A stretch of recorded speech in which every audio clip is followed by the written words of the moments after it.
रामाय कलाकरो मह्यंसा प्रेम सहित गाये भयो पधारो पवन कुमार आइए हनुमंत विराजिए कथा सुनऊ इतिहास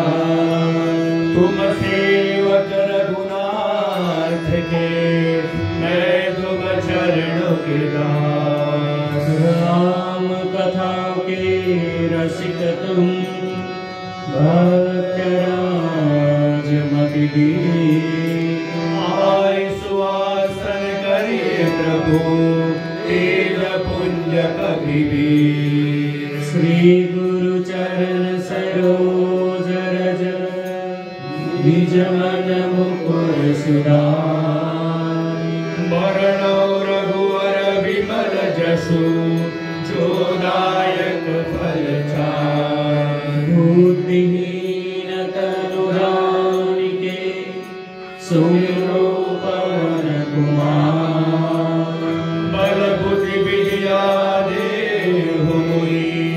हरहु कलेश विकार वंदो तुलसी के चरण